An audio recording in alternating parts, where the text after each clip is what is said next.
How good a basketball player is Jabari Parker? Good enough so that as a 17-year-old high school senior, he's drawn comparisons to LeBron James at the same age.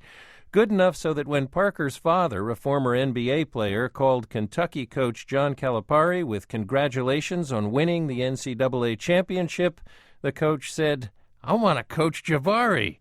Jeff Benedict's story about Jabari Parker is in the current issue of Sports Illustrated, and the author joins me now. Jeff, welcome back to Only a Game. It's great to be back, Bill. You have spent time with Jabari Parker, and you've seen him play. Convince me that these comparisons with LeBron James are warranted.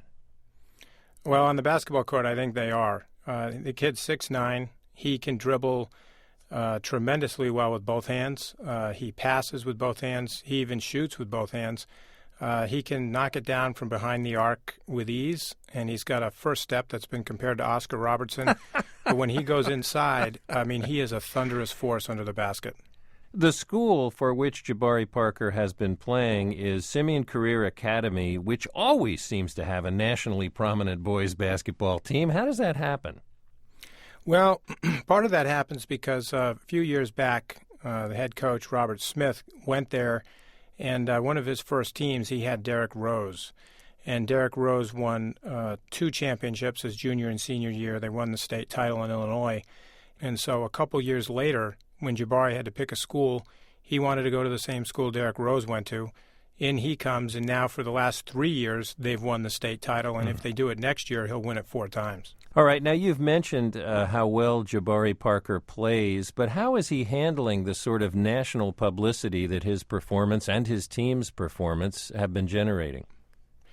He handles it remarkably well because he just ignores it. He's sort of disinterested in it, to be quite honest. He really is a humble kid. He's grounded. When I went to Simeon the first time, I met the janitor within 5 minutes of stepping inside the school, and the janitor didn't want to talk to me about Jabari's basketball skills. He wanted to talk to me about how humble he is.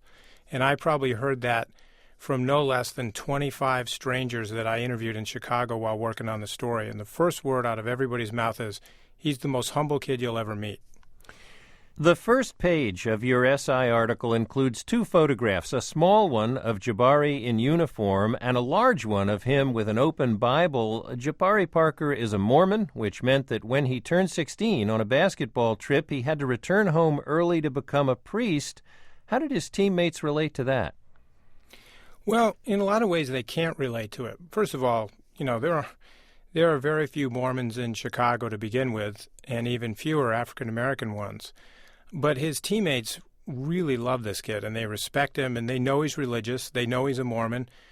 They know he doesn't smoke, he doesn't drink, he doesn't use 4-letter words. There's a lot of things he doesn't do. And then there's things he does that no one else does. Like he gets up every day at 5 o'clock to go to a Bible study class 3 mornings a week.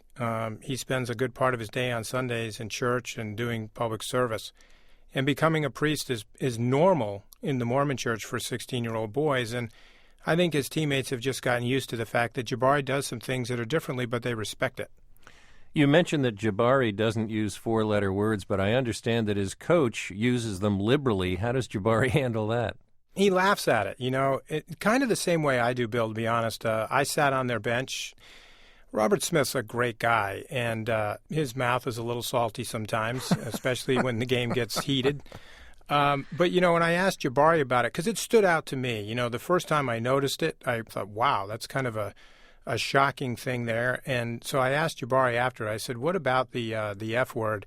And he's got this great, huge smile, and he just kind of broke out in laughter and said, you know, I love Coach Smith. And it's one of those things where I think Jabari is very comfortable in the world that he's in, which is the tough, aggressive, in-your-face basketball climate of inner-city Chicago. And he is at the top of that world, and yet, in many ways, he's not in that world. In 2 years, Jabari will have a significant decision to make. Mormons customarily go on a mission when they're 19. What's he going to do? You know, he hasn't decided yet. And the truth of it is a lot of kids in the Mormon church don't make that final decision until they get closer to 19. Jabari just barely turned 17. He's a junior in high school. He's got a couple more years to think about it, and I don't think he's made up his mind yet. If you read quotes from people, and there are plenty of things on the internet right now where everybody thinks they know where he's going to go, I don't profess to know where he's going to go, and I've spent a lot of time with him. I know he's interested in winning a national championship. It's hard to find someone who's more competitive on the court than him. He wants to win. My guess would be he'd play a year because he could go to the NBA right away if you didn't have the new requirement requiring him to sit out a year. He isn't the first athlete faced with the choice of going pro or going on a Mormon mission or staying in college, all of those alternatives. Danny Ainge, late a player with the Toronto Blue Jays and the Celtics, now the Celtics GM, and quarterback Steve Young did not interrupt their athletic careers. Did Mormons criticize their decisions? Well, I think both of them have taken some criticism for not going. I interviewed both Steve and Danny for this story. In fact, we have a really interesting sidebar story in the magazine about those two guys and some other Mormon athletes who've had to face this difficult decision. And I think the beauty of it is that they're not compelled to go. Some go and some don't. And I think for Steve Young and Danny Ainge, they made the decision that was right for them. Steve Young still plans to go serve a mission for the Mormon Church as with his wife at some point.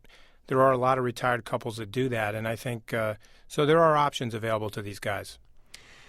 You're a Mormon yourself. Did that influence your approach to this story or the work you did on it? No question. I'm the only Mormon writer who does stories for Sports Illustrated, and I was very much drawn to this story, not just because he's a great basketball player. Naturally, if he wasn't, we wouldn't do this story, but the thing that really intrigued me was the fact that he's not only a Mormon, but he's a Mormon in a place where it's a little tougher to be one. He's not a Salt Lake City kid. He's a Chicago kid. It's tough, and I think I was drawn to him because of his character and what he was about, and I really wanted to do the story with a really sharp focus on how his religion affects who he is and how he plays. Jeff Benedict wrote the profile of Jabari Parker for the current issue of Sports Illustrated. Jeff, thanks very much for speaking with me. Thank you.